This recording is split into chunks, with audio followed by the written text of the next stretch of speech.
po sa kapangyarihan sa dila.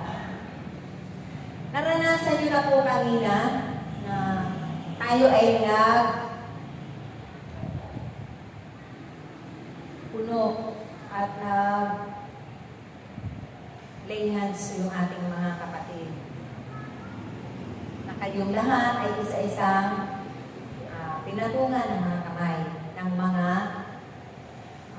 kapatid natin may kapangyarihan na sa dila. Dahil sabi nga sa Sipanyas, ng propeta Sipanyas, tayong lahat ay bibigyan niya ng bagong pananalita, malinis na dila, upang kayaw lamang tayo magpuri, sumamba na may pagkakaisa. Amen? Dahil siya lang ang nararapat natin papurihan sa pamamagitan ng malinis na dila. Na sabi nga, kahit anong pagtututbrush natin, anong mag-gargle ang gagamitin natin, ay hindi yan malilinis kahit ang mga dentista na yan. Pero ang Diyos, mapangyayari niya ang lahat ng yan. Na mabibigyan niya tayo ng mga malinis na dila. Dahil babaguhin ng Diyos, bibigyan tayo ng bagong pananalita. Sa araw na iyon, baka ito na ang araw, mga kapatid, na matanggap ninyo yung kapangyarihan sa pagsasalita sa iba't ibang wika. Amen? Kaya, kung kayo ay nililehan, huwag po kayong matakot. Huwag kayong makalala. Dahil yan ay pagpupuno sa inyo ng kapangyarihan sa dila. Amen? God is good all the time. God is good.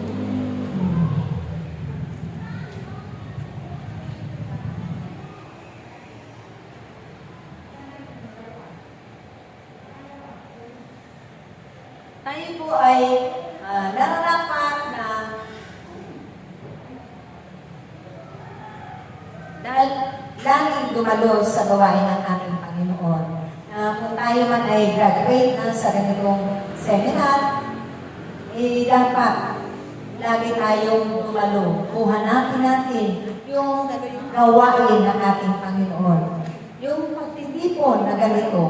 Dahil doon tayo pupunuin ng Diyos sa pamamagitan. Dahil tayong lahat ay haharap sa Diyos sa takdang araw. Sa ayaw natin sa gusto, ang buhay natin sa mundo nito ay pansamantala lamang po, mga kapatid.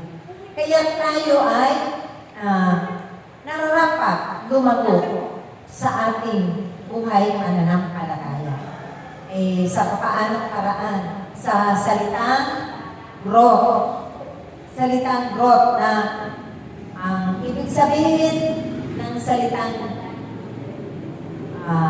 growth ay ang paglago natin sa ating pananampalataya. Kailangan po lumago tayo. Hindi tayo laging baby Christian o laging kakas ang inumin ng Pampers. Dapat lumago ang ating pananampalataya tulad ng sinasabi ng ating Panginoon na tayo ay hahanapin natin ang kanyang gawain. Sa lahat ng pagtitipon, dapat naroon tayo.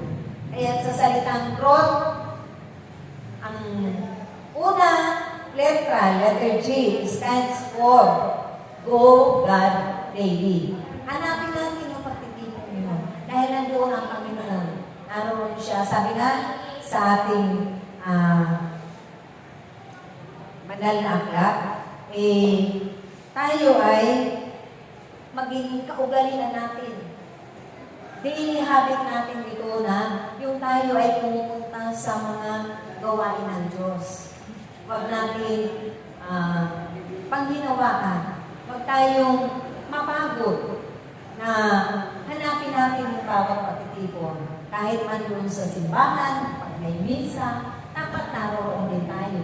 Dahil pupunuin din ang ating buhay ng biyaya ng Diyos. Doon tayo din pupunuin ng Diyos.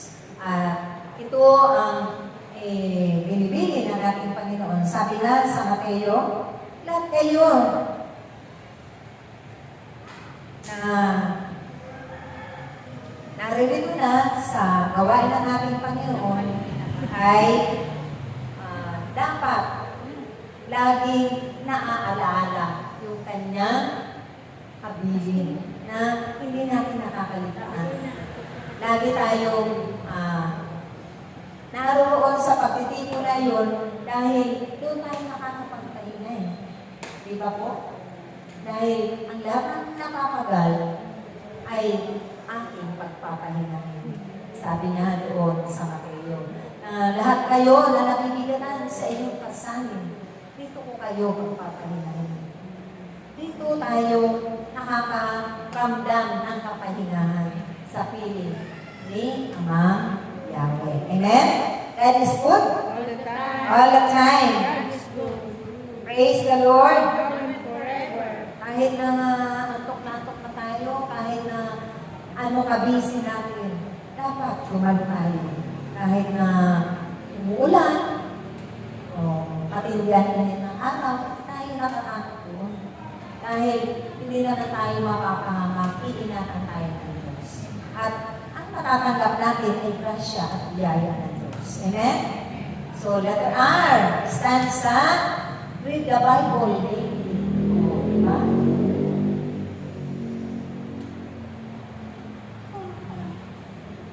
Sabi nga sa Diyos kay Mateo 3:16,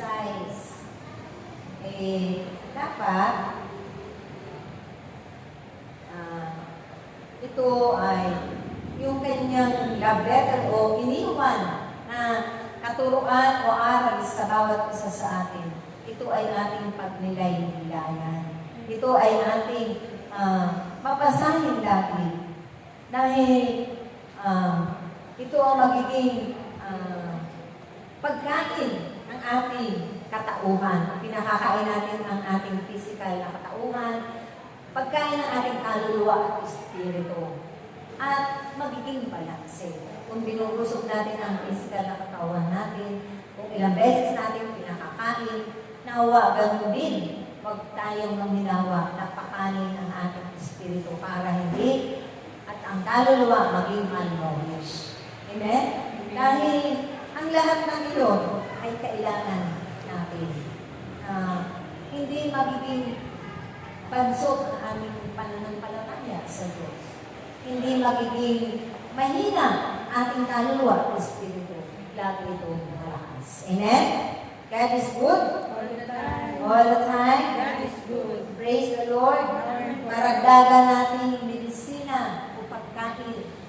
Ito ang karagdagang medisina o gamot ng ating pangangatawan. Diba? Kung tayo ay laging magbibigay liwanag, kapayapaan, tayong nagbabasa ng Biblia, naliliwanag na ang ating isip na may kagulumihanan. Kung marami tayong problema, ito ang magbibigay daan para tayo ay makapagbigay kalakasan sa ating mga pangangatawan.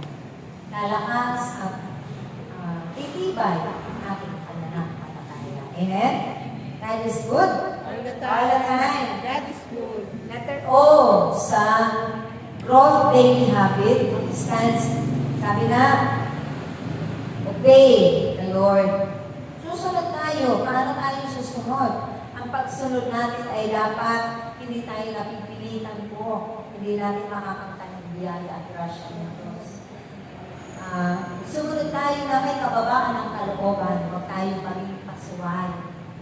Sabi nga doon sa kalsada, may nababasa tayo mga signs doon. Bawal tumawid dahil nakamamatay. May tumawid. Diba? Napahamak. Ano po, mga kapatid? Huwag tayo maging masusuwayin.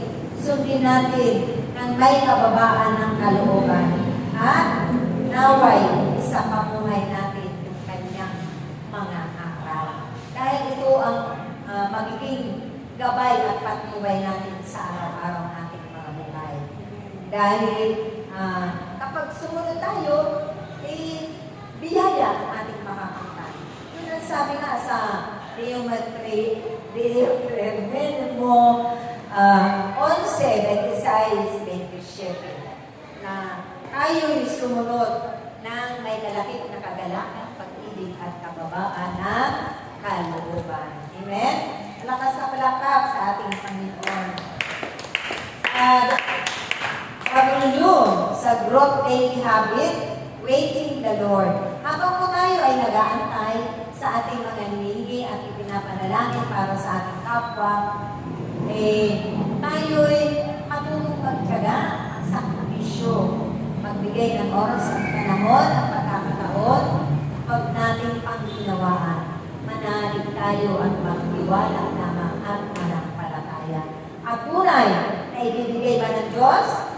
Amen. Yan ang sabi sa awit 27:14-14 na matuto tayong sumunod ay pag-antay sa tamang oras at panahon.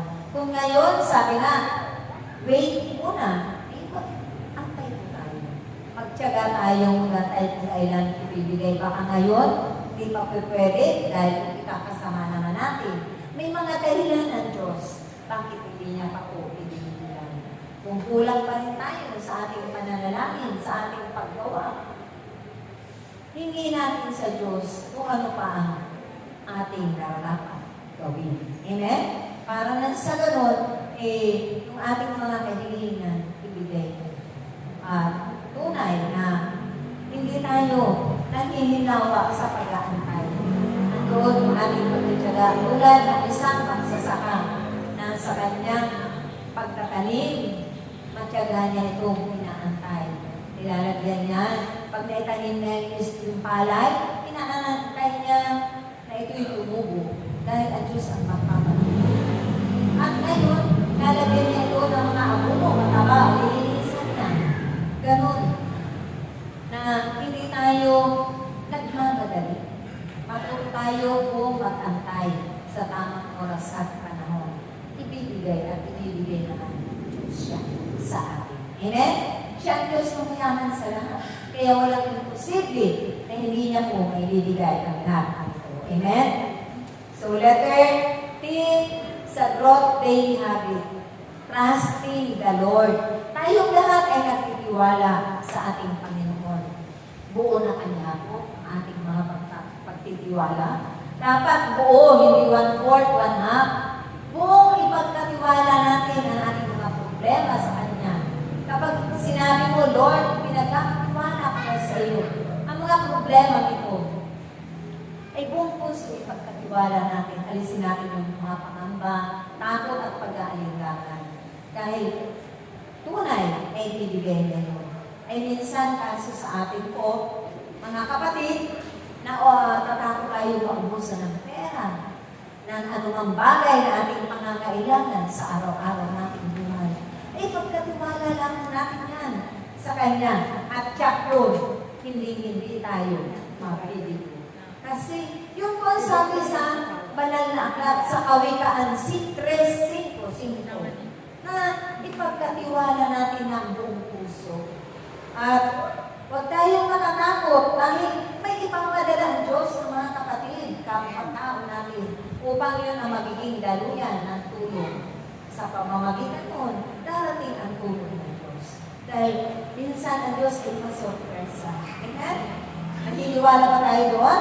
Ipagkatiwala mo, ipinagkatiwala mo na, inaalala mo pa, nandun pa yung pagkakalilangan, alisin na po natin yun. Nag-iisip ka pa, ibibigay ka na. Hindi mo lang pagtitiwala. Amen? So, letter H. Sa growth daily habit. Holy Spirit filled. Tayo ay pupunuin ng Espiritu Santo. Sabi ko nga po sa inyo kanina, mga kapatid, dito tayo sa pagtitipong ito, sa misa, pupunuin ng Diyos ng kanyang mga biyaya at kapangyarihan. Naroon yung grasya ng Diyos. Kapag tayo ay puno na, kahit anong pag-uusig, pag-aalimuran, kahit anong ang sasabihin sa atin ng kapwa natin na nakakasakit na ating kalooban, hindi na tayo nasasaktan. Dahil pinuno na tayo ng kagalangan ng Diyos. Amen? Di ba po?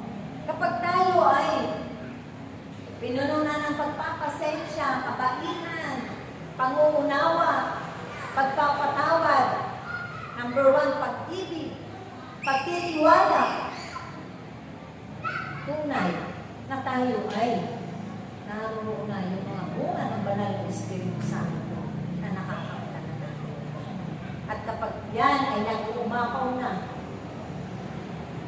punong-puno na tayo, tulad na natin, punong lingkod. Hindi na tayo makakapag-isip na gagantian natin ang ating kapwa. Amen? Di ba masama pong maghiganti, ang gumanti? Ang Diyos lang ang nakakaalam dahil siya ang Diyos na makatarungan sa lahat, mga kapatid. At kapag yun ay nag-uumapaw na ang ating mga biyayang yun, yung mga bunga ng banal na Espiritu Santo, ihanda mo na, isahod mo na ang iyong mga kamay, kapatid. Dumikit ka na doon sa pulong-pulo na yun dahil mag-uumapaw na yun at mapapasa iyo rin ang biyaya. Dahil siya ang daluyan ng biyaya ng pagpapala, ng karunungan, katalinuhan. Bakit kami dikit sa aming punong lingkod, hindi kami nagsisipsi kay brother. Amen po? Kay Lord kami nagsisipsip sa pamamagitan ni brother dahil yung karunungan niya, katalinuhan niya, kaalaman niya, ay gusto rin namin makamtan. At ito rin, maibabahagi namin sa iyo. Amen? Iba biyaya ng Diyos yun? Diba himala ng Diyos po yun? Diba mga pagpapala ng Diyos yun? O diba? Kaya tayo ay nawa mapuno ng mga bunga ng banal ng Espiritu Santo. At hindi mo na makuhang magalit. Bagos, sabi nga doon sa Biblia, na ating Panginoon, kahit siya'y mamamatay na, yung mga umusok sa Kanya, nagpasakit sa Kanya, nag-alimuran sa Kanya, gumawa ng masama sa Kanya, hiningi niya pa ng kapatawaran, ipinanalangin niya, Amak ko, patawarin mo sila dahil hindi nila nalalaman ang kanilang ginagawa. Ganun na ang gagawin mo natin. Tutularan na natin yung ginawa ng ating Panginoong Yesu Cristo. Amen ba? Malakas na palakpak sa ating Panginoon.